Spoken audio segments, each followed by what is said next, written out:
Hey, what's up, blue collar business owner? Welcome back to the Blue Collar Prosperity Podcast. I'm your host, Paul Maskill, where we focus on helping guide you to have a prosperous blue collar business. Today, we have with us Alec Stevanovski. Alec is the founder and editor of Home Pros, a digital media company covering the business of HVAC. He publishes free email newsletter every Tuesday, every Friday, comes out in the morning. Great thing for your inbox, covering the biggest news impacting the industry. So that is Alec Stevanovski. Alec, thank you so much for being here. What is going on today? Yeah, thanks, Paul. No, I appreciate it. Well, let's see. Today it's rainy. I'm in Charlotte, North Carolina, and so it's I'm trying to get through that, but it's good. Things are good. Awesome. Well, let's jump into what you're doing with Home Pros and especially kind of focus on the HVAC industry.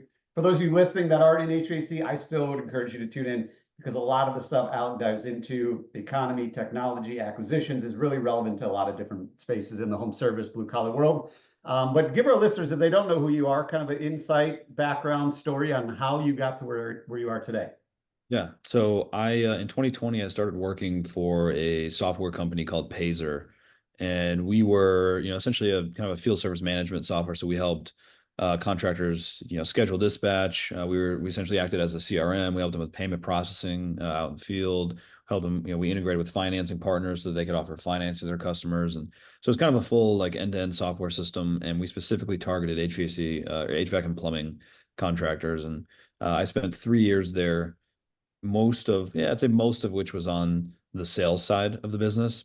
And then the last year I was there, I transitioned over to kind of more of like an internal team. But while I was there, I started understanding the industries a lot, and I started kind of paying attention to what was happening. And I learned pretty quickly like there was a lot going on, because contractors would just tell me that every day when I was trying to sell them software. And I picked up like there's obviously a lot of interest in the space from more traditional financial company, private equity companies. There's a lot of technology changing, given that Payzer existed in the first place, or especially given that Payzer existed in the first place. There's a lot of regulatory changes. I thought that people were telling me that consumers were changing, and that the ways in which they would run their businesses not necessarily would like totally change, but there were some things that were always shifting. And so I just felt like it was a really dynamic set of industries, and got curious about who supports it all from a media perspective, and how is it covered, how is it talked about, how is it written about, and did a lot of research. And long story short, over probably a 9 month period or so, I kind of went down a rabbit hole of learning digital media, of learning more about the industries, and felt like there was opportunity for kind of a digital upstart to sort of come in and to cover and report on news and trends and things that were impacting people who actually own and manage these businesses, but to deliver all that stuff in a way that kind of better fits the day to day now, meaning digital, quick, concise, instead of physical print magazines and things of that nature. So that's kind of that was sort of the initial insight. Kind of came from just my time at Payzer talking with contractors for a few years, and but that's kind of that's where it all came from.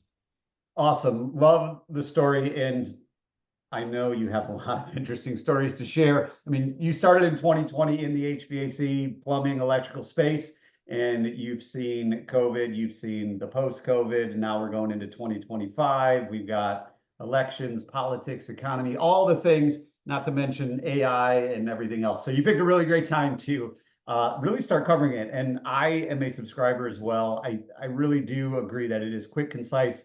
But what I really like about it is it really gives you a high level overview of what could be happening based on this is how many units are being delivered, or this is what this company is saying. And it can really help you get your business a lot better information to make a lot better decisions. So let's focus on the first thing that is at hand. There's been a lot of uncertainty, I would say, probably since 2023. Now we're going into 2025 with the economy. What are consumers spending on? Is it a recession? Is it not a recession? Is it still inflation? Is it not? What have you seen and what trends are you picking up on, doing all your research and investigating and interviews from an economic standpoint in the trades, in home service, in HVAC? Yeah, I think you're right. I think there's a lot going on. I think it's kind of a weird time. And by no means, I do want to preface this. I mean, I'm not an economist. And so there are people who, study this stuff religiously, and they are, macro, micro economists, and understand a lot better than I do. But just from, the research we do and kind of the stuff we're covering about and the people we're talking to, it's like I always like to say it's almost like there are two, at least how I see it right now, it's almost like there are two like contradictory um themes or like, yeah, I guess themes that exist at the exact same time. So what I mean by that is like, on one hand, interest where it's obviously a much higher interest rate environment than it was a few years ago, except for the fact that I think the announcement from the Fed that came out, I think, as we started this. So I'm going to pull that tab up in a couple minutes and see what happened. But so we've been living in a much higher interest rate environment. Consumer sentiment has been kind of volatile. People kind of feel crappy about their finances or the economy. They're very uncertain about what's happening. During COVID, obviously people accumulated a lot of savings from stimulus checks and things of that nature. But those have been depleted since then. Like that pile that came in has gone out. Um, so there's a couple things there that are just like not so good things or make people not feel that good. However, at the same time, they've kept spending. So if you look at kind of a long-term chart of consumer spending, yeah, you could argue about maybe the rate at which it goes up, but it's just kind of gone up. Like people have continued spending on things. They are wealthier in the value of homes. So the home values have gone up. I think the last time I checked, it was past 5 years, home values across the United States are up over 50%. So they're wealthier, at least on paper. And then there's this idea of, well, interest rates could be cut. And again, like I said, this is today, so I can pull that. I'll pull it up when I'm done here and just kind of peek at it. So that has made people kind of feel maybe a little bit more confident about what could potentially happen over the coming months. So then you have like some of these good things. And so my point in saying that is like, again, there's two like sort of contradictory kind of themes that are existing. One, you can find evidence that says things maybe aren't so good, but then you can find evidence that says, well, maybe they actually are. Inflation has come down a lot since I think it was 2022 when it peaked at like around 9% or the rate of inflation. Now it's like 2.5. So I don't know. It's a very like, that's what I'm thinking about and trying to pay attention to now is just like, how do you have these two contradictory things that exist at the same time? And then how do they sort of intertwine and like what happens to them, over the next 6 months, 12 months? Yeah, so let's kind of go into that a little bit further because we've been in it like it's almost felt like a weird thing for like years and years and years. And people are always like, I don't know, are we still doing this? Are we not doing this? What's going on? But like you said, people keep spending. People have more equity in their homes than ever in the history of home ownership. So there are a lot of good things going on. You also track a lot of different data that will tell you actually what's going on in the world, whether it's how many units are delivered or, hey, this person acquired this person, or this is the multiple things they're trading at. What have you seen from kind of a macro level that I would say supports the good thing, like that things are trending in the right direction. People are still spending. Businesses do still have the ability to grow, even though they're not growing like they were during COVID when everybody had so much money and they're sitting at home every day. Right. Yeah, I think I'll give a point on like just the general consumer side and then a point on the HVAC side if you're okay with that. Perfect. So yeah, one thing to your point, you could look at say a consumer sentiment, for example. So I think it was the last release they did was August, and it was basically at a 6 month high, like coming back when they last reported it in August. And so it's kind of bounced and rebound, in the past 6 months or so. Consumer spending, even just on a year over year basis, it's not up crazy. Sorry, over the past 5 years, it's not up crazy amount, but it's up. Like people have legitimately continued spending into the data. And so those are two big points. I think like actual data points. I think on the HVAC side, this is something that and we just covered this, I think this past week. So AHRI, the organization that represents manufacturers, they report data every month, based, shipments of water heaters, air conditioners, heat pumps, and they kind of put it into this nice, monthly thing, and they just publish it for free. And something that I thought was interesting was, and this is a good thing, coming into, well, first of all, 2023 shipments fell, total shipments and this is specifically air conditioners and heat pumps. So it doesn't include, water heaters, for example, fell about 17% from 2022. Now you could say, okay, well, 2021, 2022 were sort of inflated because that was during the time where money was cheap, a lot of this activity was happening, but still it fell 17% from 2022. And a lot of the consensus and kind of the chatter that I had heard coming into this year, people were telling me was, well, think it's going to contract again. 2024 is going to be worse than 2023. Because, and this whole idea is, if you think about the average lifespan of an air conditioner, you could, again, it might vary, but you could say give or take 15 years. And the current years, say like the replacement market, is kind of anchored back to shipments 15 years ago. So basically, if they installed it 15 years ago, it's kind of running out of its useful life, then you need to ship a new one if they want to, customer wants to replace it. And so looking at that logic, 2024, 15 years ago was 2009, wasn't a good year. 2010 was the start of a good year. Then it kind of went straight up all the way through 2022. And so using that logic, you'd think 2024 was maybe worse than 2023, which is what people were saying.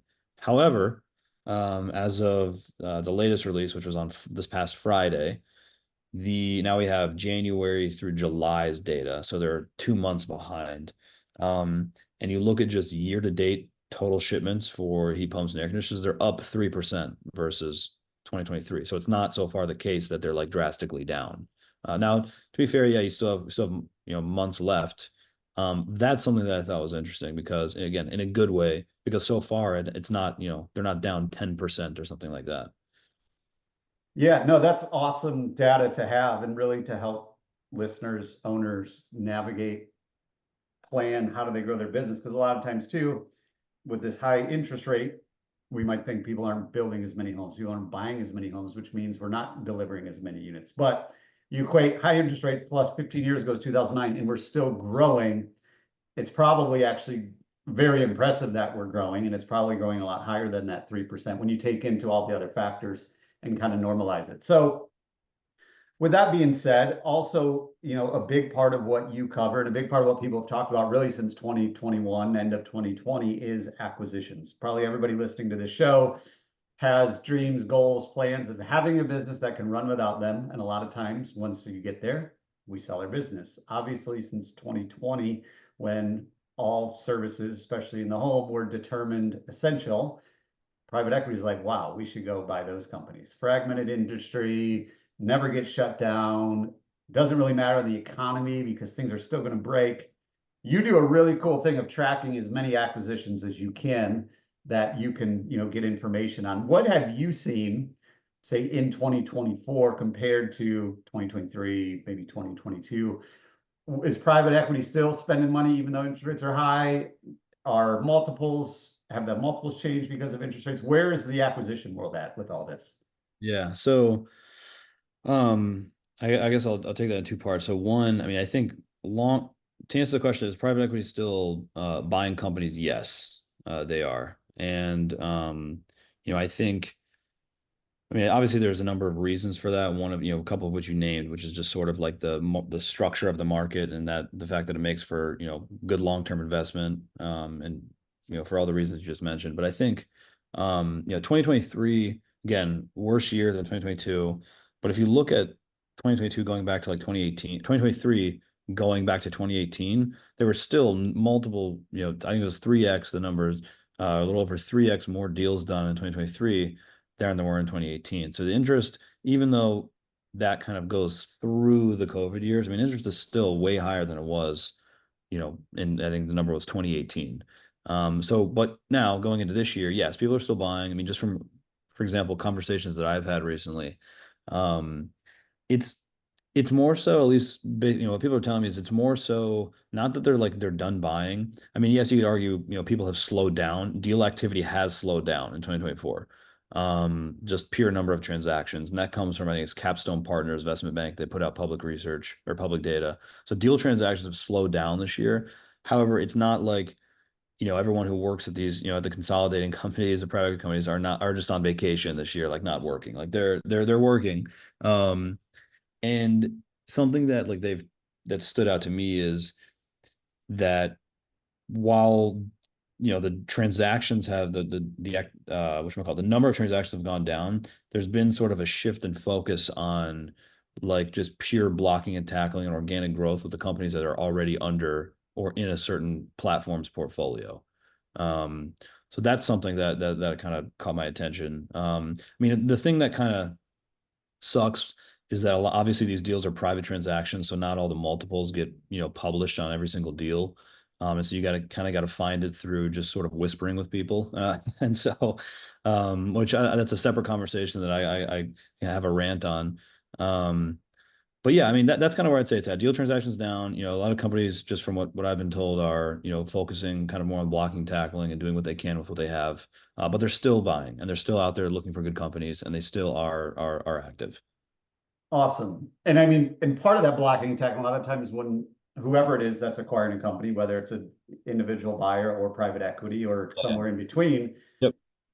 they're buying these because they see the opportunity of, hey, we've got to implement service side, and hey, we've got to implement technology. We've got to do a lot of things to then really make it a lot more valuable. We'll buy it at this and then implement all this, and it'll be worth more. So you're also, and we kind of alluded to it at the beginning, you're also at the forefront of a lot of the technology that has come in the space in the last couple of years. Service Titan's obviously been there a long time, but AI is making a big push, and a lot of technology companies, a lot of people just in general are like, and I've had this conversation on different interviews on the show of, a lot of times home service is like 20 years behind everybody else, right? Like, oh, now we're going to put in technology when everyone else has been using it, or now we're going to start doing email marketing when everyone else has been doing it for 20 years. So, or now we're going to be using call centers when, everybody else is using it a really long time.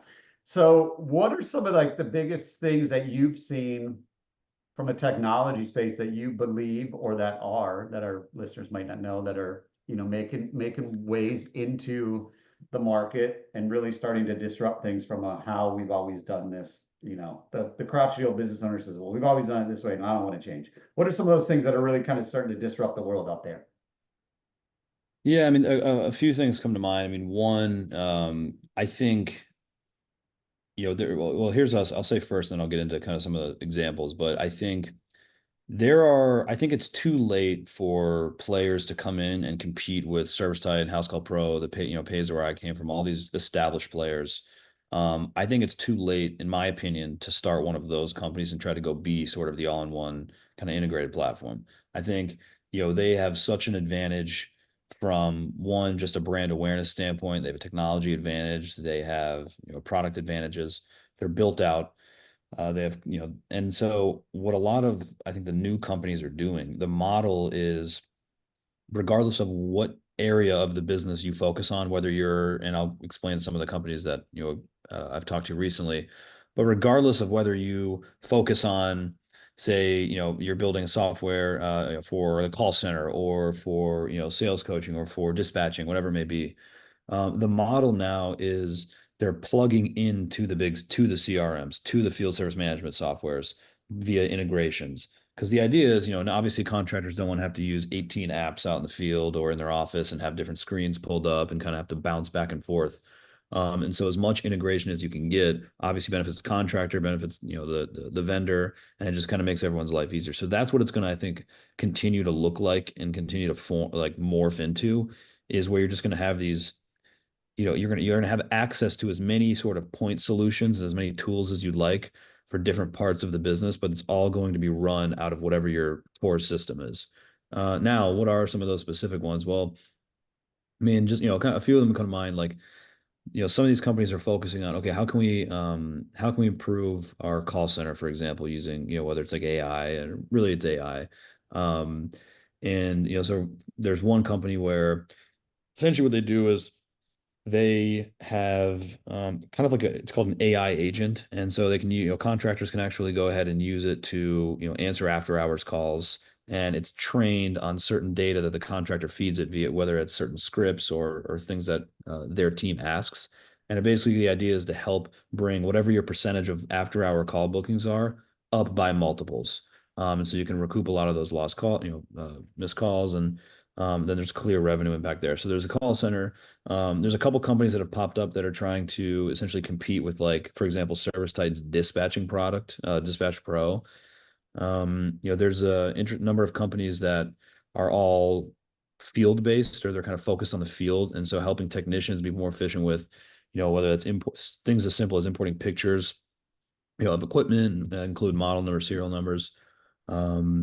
There's parts, sort of databasey kind of companies that technicians can refer to out in the field. And the idea is just to save them time when they need to refer to something, whether that be a manual or certain information around equipment.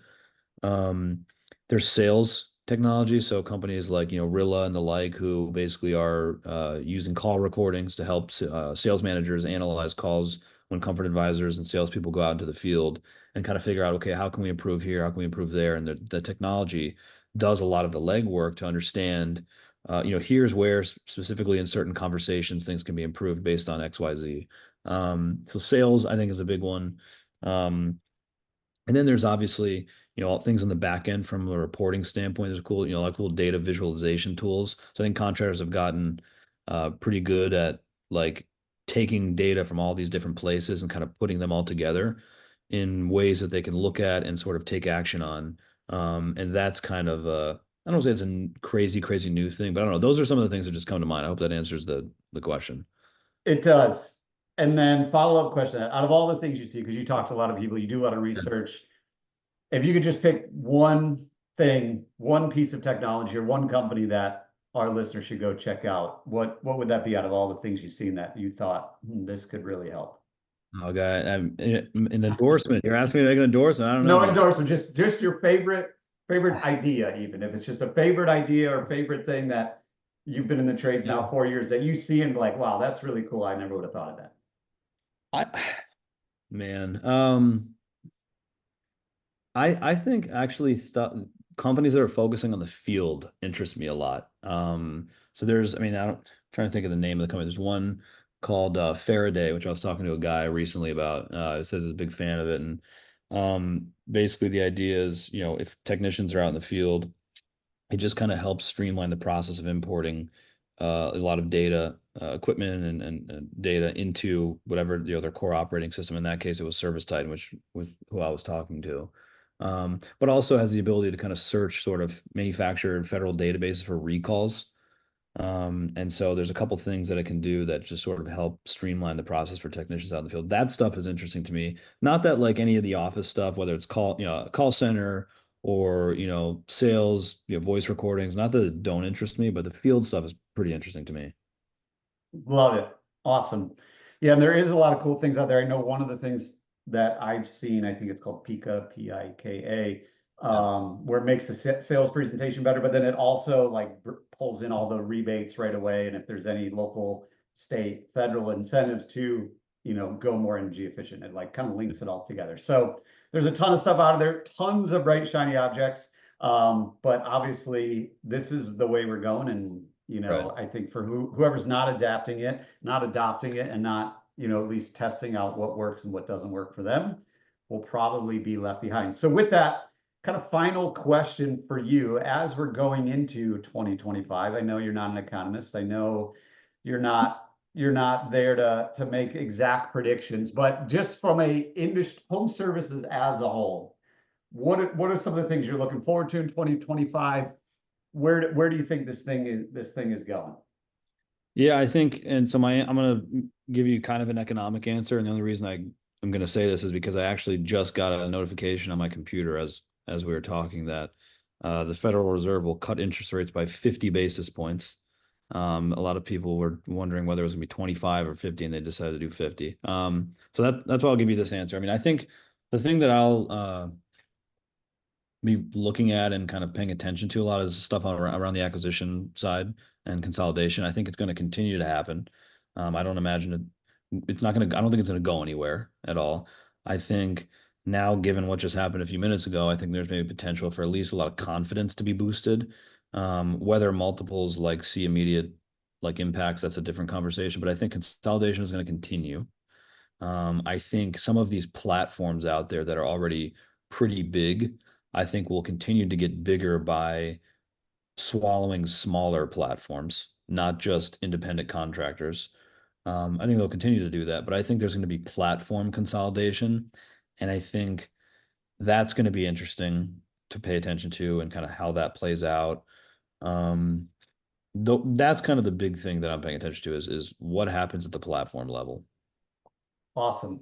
Well, we might have to have you back in 2025 to see actually what went on and then where we're Sure. going to go in 2026. But Alex Stevanovski, thank you so much again for coming on the show today, sharing your journey and providing really just a great conversation insight into, normally we have, people that own a company that supports Yeah. home services, but you're really giving us insight into the economics, the technology, the acquisitions, and all the things that are going on in the space. So really appreciate you coming on and sharing all out there as we continue our journey to prosperity in the blue collar world. Before we sign off though, Alec, where can listeners go to learn more about what you do with Home Pros? How can they subscribe to the newsletter and all the good stuff you got going on? Yeah, no, so I appreciate you having me on. I enjoyed it. I think, yeah, really simple. I mean, if you just go to homepros.news, so HOMEPROS.news, NEWS, you'll be able to find, just kind of see all of our coverage. You'll be able to subscribe, get our emails Tuesdays, Fridays. That's definitely the easiest way, just homepros.news. Perfect. There you have it, guys. Homepros.news. Go there, subscribe. It's totally free, but it's a lot of good value that comes in your inbox twice a week in the morning. You can consume it in less than 5 minutes, and it actually gives you valuable information instead of like most news that we don't want to read anymore. So, Alec, thanks again for coming on the show today. Really appreciate it. Thanks, Paul.